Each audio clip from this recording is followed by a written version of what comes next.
the Honourable Minister of Foreign Affairs, and perhaps on a somewhat provocative note, there have been some commentators on this summit who said, again, this is another gathering of the imperialists and their satellites. Why should we go for such a summit in the first instance?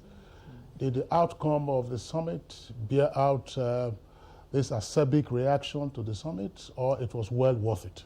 No, I think it was definitely well worth it. It was well prepared, and when you look at the participants, I think that really told a story.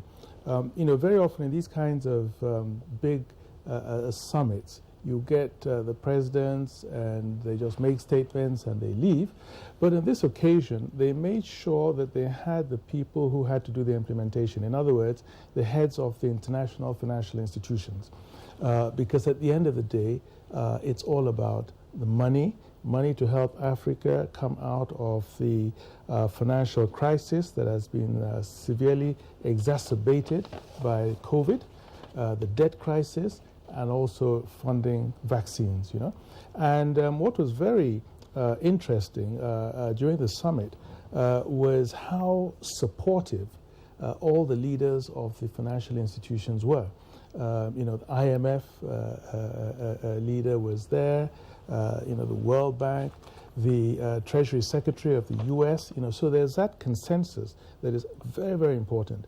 And then, of course, in addition to that, you need the political consensus. So, you know, President Macron is very determined, actually. I think he's making this a real cause, you know, for his presidency. And, you know, and has the backing, of course, of the US president, you know, who's spoken on the intellectual property dimension of access to vaccines. And so you have that very important consensus amongst the major political leaders. You have the consensus amongst the heads of the major international financial institutions, and of course you also had the African presidents, you know, who were there. So, so it was very much worth it, and I think, well, there was a declaration at the end, and you know, the Honourable Minister of Finance will of course give more information on that. But moving towards, you know, the special drawing rights of the IMF to help to support African finances. And it was interesting because they're talking about, I think, under these special drawing rights, you know, $650 billion. African countries have, I think, 33 billion of that. But they're looking at 100 billion. And they're now talking of some of the other countries that have, you know, surplus drawing rights, making those available to African countries up to, you know, to reach 100 billion. So that really shows a very heartwarming, you know, coalescence of, you know, of vision and viewpoints. So, and of course, you know, Mr. President also made a very powerful and trenchant statement at the meeting, you know, first of all showing what we're doing in the country, because a lot of the countries are saying that, yes, if we're going to make all this money available to African countries, we also want to see some financial reforms in those countries and some discipline, fiscal discipline. And Mr. President was able to articulate very clearly the very important measures that we're taking in that vein. So to answer your question, yes, it was worth going. Honourable Minister, before we let go a little bit, let me just add this to what he said. The France-Africa summit was more or less to cushion the effect of, you know, the devastating effect of COVID-19 on African economies especially. And it seems as if those countries that were selected or that really attended were big countries in Africa, talking about Nigeria, South Africa, Egypt, Angola, Rwanda. And these are countries that one will say would be able to at least have the shock absorber to, you know, contain the effects of this virus. And I don't know, how has it been with these very countries and why this selection? Do you see that not as if it's a sort of another scramble for African economies, not for really great help as such? No, I think they tried to, I mean, there were 20 African countries represented, you know, so I think there was a, you know, a cross-section of African countries, large and small, So I wouldn't say that, there was this attempt, scramble for Africa attempt. No, I think it was fairly well distributed. And, and I think also, I mean, the summit really, they're calling it the New Deal. Macron, talks about the New Deal, an echo of the, U.S. New Deal, and but an African-driven New Deal.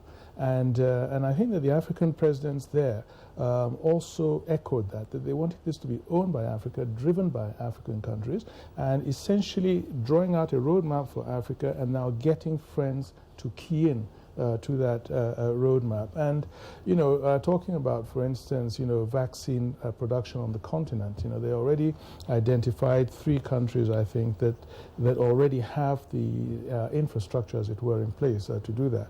They talk about Senegal, Kenya, Rwanda, and, and adding others there. So I think, I would say that the good faith is there. I don't think it's a scramble for Africa. I think that there's a genuine recognition that this is a global issue and that requires a global solution and requires global solidarity. And I think that's really what came out of the summit. Honourable Minister of Foreign Affairs, let's back up a bit. Sometimes I wonder, are we able to catch our breath against the experience of a number of these summits with the big powers? The Chinese have their meetings with Africa. The Indians have their meetings with Africa, even though now they are, in a sense, hobbled by the catastrophe of COVID-19. There was also Sochi, that's the Russians, had their meeting with a number of developing countries. Saudi Arabia also had theirs, and all commitments. And I'm sure on a few occasions we've also had you on our program Good Morning Nigeria to review these meetings. So I mean, Africa is a wonderful bride, but I mean, who then is the right suitor, and then who do we go to? In the end, to say, look, all right, this is what we're going to pick, and then run with. Well, you make a good point, and it's something that is that preoccupies Africa. Actually, these number of countries. First of all, just the idea of one country and a whole continent, and what that implies. So the African Union, at the level of African Union, this is being debated, and what has actually been decided is that they should engage more with a group. The African Union has a troika system. So that's the outgoing chairman, president of the union, the actual, and the incoming. And that where we have these kinds of meetings, rather than the whole continent going, it should be a sort of a representation of the continent. Can go about 3 presidents representing these countries to discuss these issues. And similarly, when it's a regional grouping like the European Union, then also decide on how they should be engaged. So to rationalize it, so that there, as you say, that there will be concrete deliverables, identified deliverables, and how to implement those.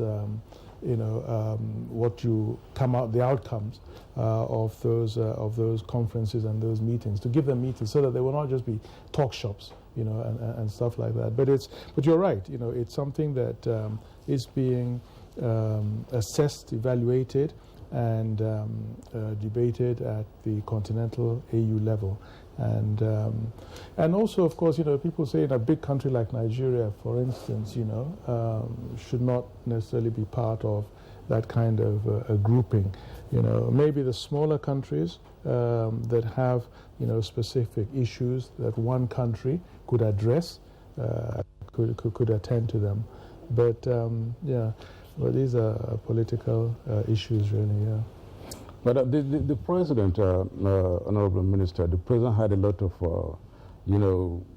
audience with other presidents and, of course, Nigerians while in France at the summit. And of course, these were all meant towards, aimed towards having better, relationship in terms of trying to get Nigeria developed first, and of course, other countries in Africa. One of such is the audience with the Ethiopian president on the sidelines of the summit.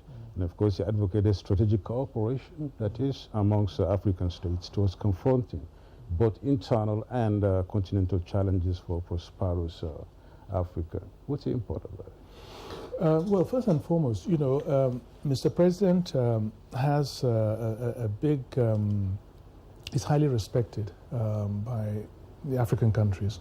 Nigeria also is. And most countries want Nigeria to be front and center, to play a role in most issues on the continent, And so, for instance, the meeting with Ethiopia, as you know, Ethiopia is facing a number of challenges. They have almost a civil war situation with the Tigrayan province. They have a border issue with, with Sudan.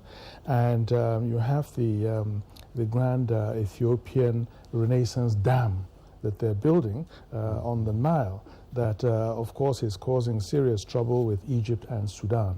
And they all want Nigeria, and they all want Mr. President to be part of finding a solution to that.